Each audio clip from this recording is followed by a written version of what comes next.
Bulletin मध्ये आता पाहूया 36 जिल्ह्यातील 72 बातम्या।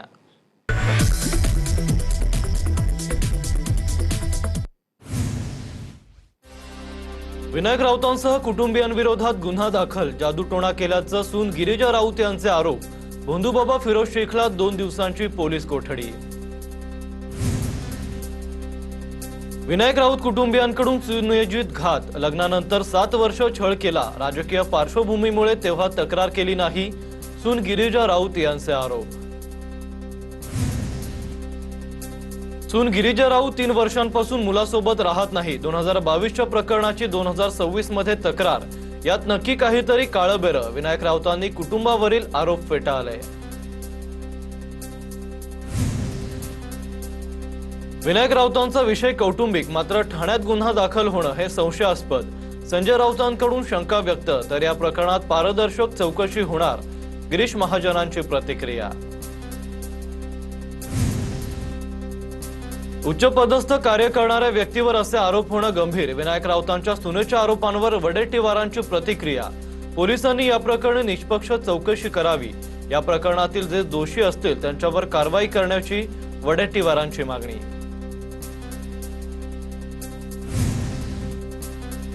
अमित शहांनी दिल्लीला बोलावून भाजप जॉईन करायला सांगितलं। एकनाथ खडसे यांचा मोठा गौप्यस्फोट, तर खडसेंचे थेट दिल्लीपर्यंत संबंध, आम्ही किरकोळ माणसं, गिरीश महाजनांचा टोला।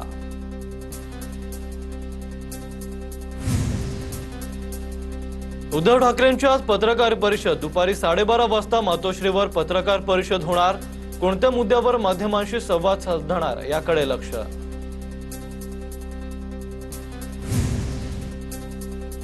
शरद पवारांचा फोटो वापरण्यास दादांच्या राष्ट्रवादीच्या जिल्हाध्यक्षाला मंजुरी। माझ्या प्रत्येक बॅनरवर पवारांचा फोटो वापरणार, परवानगीसाठी तटकरेंना पत्र लिहिणार, संजय पवारांची माहिती। नागपूरमध्ये महारेल तर्फे निर्मित 9 प्रकल्पांचा लोकार्पण सोहळा। मुख्यमंत्री फडणवीसांसह केंद्रीय मंत्री नितीन गडकरींच्या हस्ते लोकार्पण। 4 रस्ते, उड्डाणपूल, 4 सबवेसह 1 भुयारी प्रकल्पाचाही समावेश। आम्ही कोंबडा मारत नाही, आम्ही सही करतो, कोंबडे मारणारे वेगळे लोक। नागपुरातील प्रकल्पांच्या उद्घाटनावेळी फडणवीसांचा मवियाला टोला। सर्वांना संपवून टाका हा भारतीय जनता पक्षाचा रोडमॅप। काँग्रेसचे प्रदेशाध्यक्ष हर्षवर्धन सपकाळ यांची टीका। विरोधकांची सत्ता संपुष्टात आणण्याचं काम सुरू, सपकाळांचा हल्लाबोल। जेव्हा असंतोष होतो तेव्हा माझी नियुक्ती केली जाते, मी सरकारचं अँटीबायोटिक। नांदेडमधील एका कार्यक्रमात बोलताना ज्येष्ठ वकील उज्ज्वल निकम यांचं भाष्य। संसदेचं पावसाळी अधिवेशन 20 जुलैपासून सुरू होणार। 19 जुलैला सरकारकडून सर्वपक्षीय बैठकीचं आयोजन। कोणत्या मुद्द्यावर चर्चा घेण्याचा विरोधकांचा आग्रह, यावर चर्चा होणार। मुंबईतील रिलायन्स रुग्णालयात पवन कल्याण यांच्या खांद्याची शस्त्रक्रिया पार पडल्यानंतर चंद्राबाबू नायडू यांनी पवन कल्याण यांची भेट घेतली। संत ज्ञानेश्वर महाराज पालखी सासवडमध्ये मुक्कामी। माऊलींच्या पादुकांचं दर्शन घेण्यासाठी भाविकांची गर्दी। माऊलींच्या पालखीनं अवघड असा दिवे घाटाचा टप्पा पार केल्यानंतर सासवडमध्ये मुक्काम। उपमुख्यमंत्री सुनेत्रा पवारांनी वारकऱ्यांसोबत सहभोजन करत भक्तीचा अविस्मरणीय सोहळा अनुभवलाय। सुनेत्रा पवारांनी माऊलीच्या चरणी नतमस्तक होत राज्यातील जनतेच्या सुख समृद्धीची प्रार्थना केली आहे।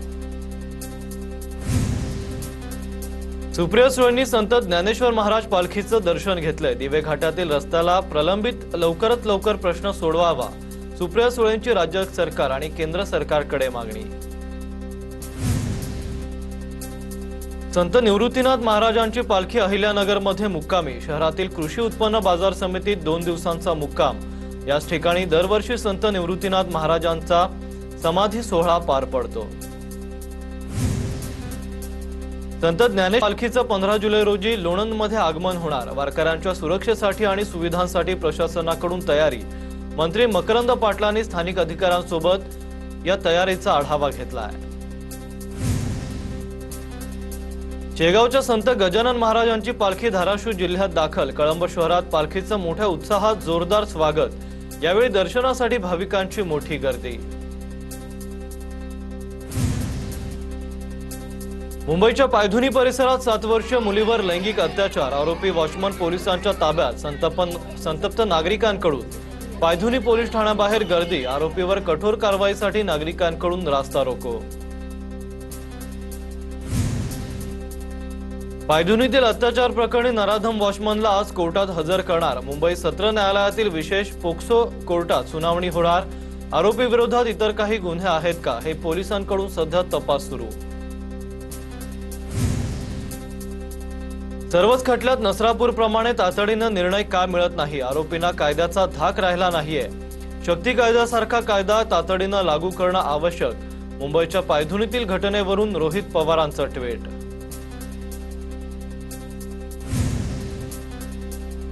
अंबाजोगाईच्या घाटनांदूरमध्ये ज्ञानेश्वर वाकडे हत्या प्रकरणी कुटुंबांचं ठिय्या आंदोलन। 7 आरोपींवर गुन्हे दाखल झाल्यानंतर ठिय्या आंदोलन तात्पुरतं स्थगित। या प्रकरणात 5 जण ताब्यात, तर इतर आरोपींचा शोध सुरू। श्रीरामपूरमध्ये हॉटेल व्यावसायिक आकाश दुबई यांच्या हत्येप्रकरणी ठिय्या आंदोलन। पोलिसांच्या लेखी आश्वासनानंतर आंदोलन स्थगित। आरोपींसह काहींना मदत करणाऱ्यावर मकोका कारवाईची मागणी। पुण्याच्या आंबेगावात 4 वर्षाच्या मुलीचा विनयभंग केल्याचं प्रकरण। आंबेगावात हिंदू जन आक्रोश मोर्चाचं आयोजन। आरोपी मोहम्मद शाह विरोधात कठोर कारवाईची मागणी। मोशीमधील दुर्घटनाग्रस्त इमारतीतून सर्व 9 मृतदेह बाहेर काढले। अखेर 83 तासांनी शोध मोहीम थांबवली। दुर्घटनेत एकूण 14 कर्मचारी बचावले। मोशी इमारत दुर्घटनेतील मृतांच्या नातेवाईकांना 40 लाख रुपयांची मदत जाहीर। महापालिका, राज्य सरकार आणि संबंधित कंपनीकडून मदत दिली जाणार। पीडितांच्या मुलांच्या शिक्षणाची जबाबदारी कंपनी घेणार। ठाणे पालघर जिल्हा बँकेचे अध्यक्ष अरुण कथोरे पाटील यांनी घेतली रवींद्र चव्हाणांची भेट। या भेटीमुळे आता राजकीय चर्चांना उधाण। यावेळी अनेक नेते उपस्थित होते। धाराशिवमध्ये 6 महिन्यात 2,88,00,000ची दूध पावडर विक्री। भूम दूध भेसळ प्रकरणात मोठा खुलासा। 7 जणांविरोधात गुन्हा दाखल, मात्र मुख्य आरोपीसह काही आरोपी फरार। देशाच्या 70% भागातून मान्सूनचे ढग गायब। महाराष्ट्रासह 7 राज्यांमध्ये पुढील 5 दिवस पाऊस नाही। आज बहुतांश भागात पावसाची उघडीप। पावसाच्या खंडामुळे पिकांवर शंखी, गोगलगाय आणि वाणू किडीचा प्रादुर्भाव। पिकांचं नुकसान रोखण्यासाठी कृषी तज्ज्ञांकडून शेतकऱ्यांना मार्गदर्शन।